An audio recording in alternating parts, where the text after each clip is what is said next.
Hello, bonjour, ici Waka Briché. Aujourd'hui, nous allons tout simplement parler des notions fondamentales de la crypto-monnaie. Et avant tout, je vous demande et je vous prie de bien vouloir vous abonner à nous par notre chaîne YouTube ainsi que nos différentes pages sociales. Bon, si nous introduisons cette deuxième partie du cours du programme VIP2 avec les notions fondamentales de la crypto-monnaie, c'est pour que nous puissions comprendre un peu d'où cette technologie vient. C'est quoi le projet et où est-ce que ça part. Donc, prenez la peine de bien écouter de quoi il s'agit, de prendre des notes et de poser des questions en commentaire ou en inbox pour ceux qui ont un contact personnel.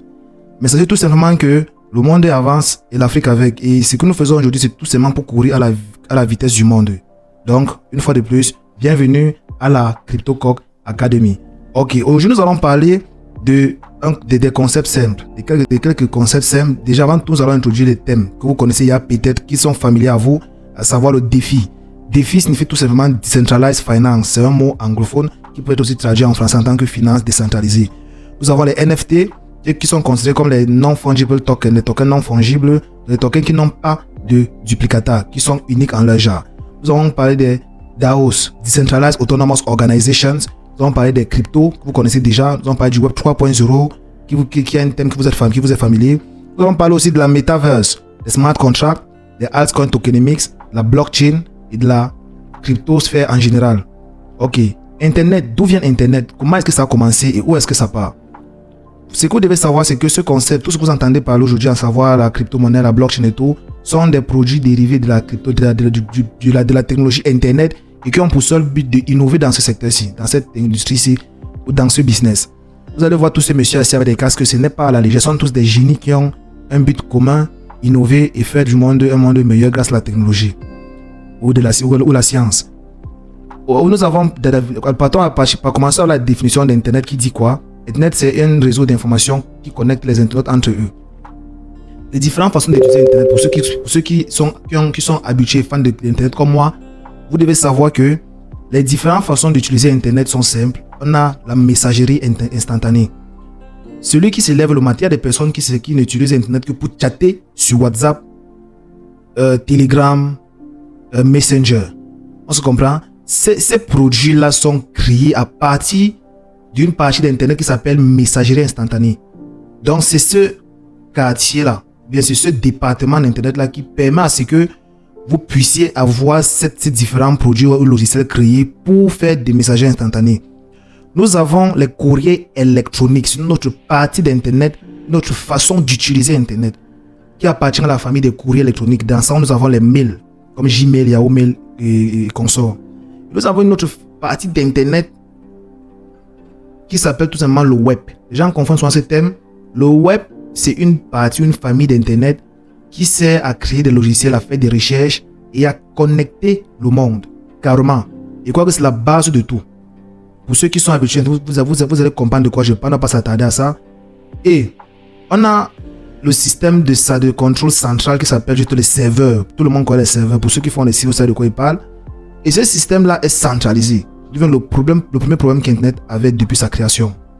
On a le premier style d'Internet, la première version d'Internet qui s'appelle tout simplement le Web 3, le Web 1.0, créé en 1990 par Tim Berners-Lee.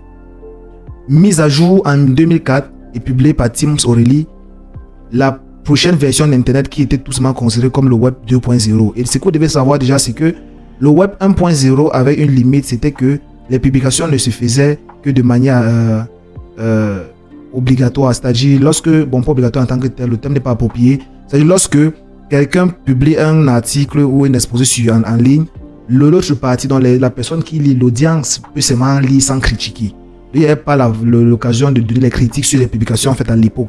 Et ça c'est la première raison. Deuxième raison, Internet était très difficile à avoir. C'était pas n'importe qui pouvait s'approprier Internet à part les services de renseignement. Mais en 2004, Internet a été libéralisé et ça a fait en sorte que tout le monde pouvait produire des applications, des logiciels, et aussi c'était possible. La beauté de cette version qui était Web 2.0 était le fait que c'était possible maintenant de faire des critiques sur des publications. Vous voyez maintenant, c'est à partir de 2004 qu'on a eu la création des logiciels et des projets, à savoir le Facebook, YouTube, Twitter, tous ces messagers d'interaction là. C'est ce qu'on appelle le Web 2.0, l'Internet d'interaction. Troisième, maintenant, avant de passer à la troisième version d'Internet, on va d'abord faire un petit embranchement sur cet MC, sur cette logique que vous présentez tout à l'heure qui va peut-être vous plaire. les différentes vagues des milliardaires. Je suppose que tout le monde qui suit cette vidéo aspire à être des milliardaires demain. Donc, vous allez tout simplement vous remarquer que, avec toute la logique qu'il y a avec, que la première vague des milliardaires qui existe, bon, quand je dis première, c'est par rapport à notre entendement, parce qu'il y a eu des milliardaires. On a eu Mansa Moussa qui a été l'homme le plus du monde, il avait juste l'or. Mais quand on parle de cas pratiques dans la civilisation, les premières vagues des milliardaires qui avaient, c'était qui? C'était ceux qui concluaient l'industrie du pétrole et du gaz. Là, on est d'accord, c'est dans les années 1800, début des années 1800. Deuxième vague des milliardaires, c'était dans les débuts des années 90 et fin des années 1800. Mais les débuts des années 1900 et fin des années 1800.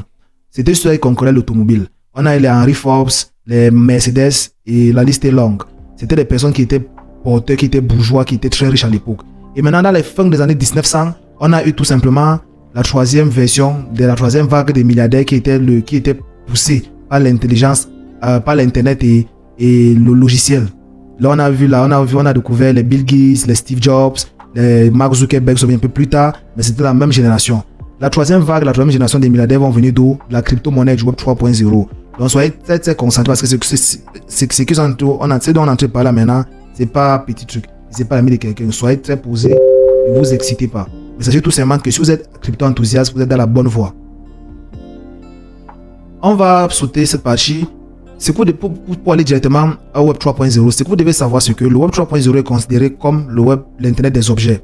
Pourquoi est-ce qu'on dit Internet des objets? Parce que c'est grâce... aujourd'hui, Internet est en train de se connecter à notre vie. Et pour ça, il faut carrément que même dans le système, dans la technologie, il y a de l'innovation. La plus grosse crainte des uns et des autres des usagers, se trouve au niveau de la confidentialité des données. D'où vient le concept décentralisation en tout cas. Le concept décentralisation et sécurité. Et vous voyez, quand vous allez remarquer que ça commence à être lié. Pourquoi est-ce qu'il dit ça? Parce que la blockchain est venue, on centre beaucoup plus ça sur la monnaie digitale, sur la finance. Pourtant, c'est une technologie qui englobe toute une innovation technologique. D'où vient le thème qui dit la blockchain est la porte d'entrée vers le Web 3.0. Vous allez voir que toutes les technologies, les logiciels, les programmes qui font notre vécu aujourd'hui sont en train de se mettre à jour. Et la plupart des noms et des différents projets qui sont créés à cet effet portent légèrement soit les logos, soit les insignes des différentes crypto-monnaies qui existent déjà, à savoir l'Ethereum, le Storch et le EOS. On ne va pas s'attarder à ça puisque le programme est long, donc vous allez avoir l'occasion de comprendre tout ça en détail avec le temps. Nous avons la blockchain pour aller directement au but qui marque le début de la formation crypto-monnaie carrément parce que j'ai voulu faire une transition sur Internet pour que vous compreniez un peu d'où cette technologie vient. La blockchain, c'est une base de données décentralisée. Tout le monde connaît la définition. Et vous allez voir comme sur cette image, nous avons les blocs qui sont liés par les chaînes. Ça, c'est un bloc, ça, c'est une chaîne, ça, c'est un bloc. D'où vient le nom blockchain. Et vous voyez, les données qui sont situées dedans là, bon, c'est une caricature. Les données qui sont situées dedans là représentent les comptes. Prenez l'exemple pour ceux qui font comptabilité, un grand livre de comptes où on note toutes les transactions, les entrées, les sorties. On se comprend. Lorsque au début du bloc, on a la balance d'entrée et à la fin, on a la balance de sortie. La balance de fermeture.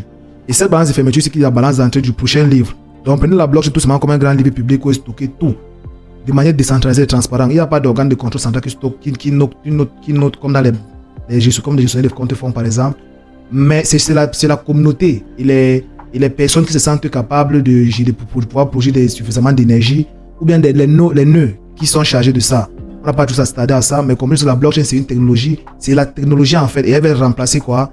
Elle va remplacer tout simplement le système de contrôle central qui était les serveurs. Vous allez voir sur les autres dessins, on avait les individus avec les machines, avec les serveurs au milieu qui contrôlaient tout. Mais ici, là, nous avons quoi? Nous avons deux personnes, une personne Alice qui doit transmettre une information à Bob.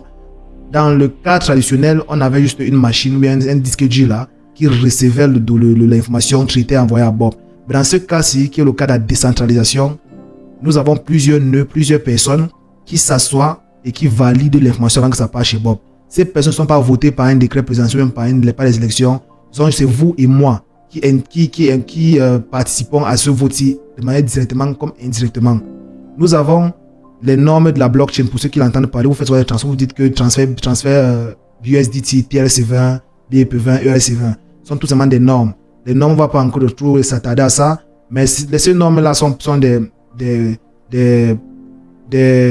lois préétablies à base duquel fonctionnent ces différentes technologies. Histoire de la monnaie. On va pas continuer avec ce programme après, mais sachez tout simplement que Ça, c'est la deuxième partie de la formation qui est très importante. Je peux faire une introduction si vous voulez, mais mieux vaut finir avec une partie et commencer avec l'autre. C'était le CryptoCoq. Rendez-vous à la suite de ce programme avec les notions fondamentales de la crypto-monnaie. On est ensemble. Merci beaucoup.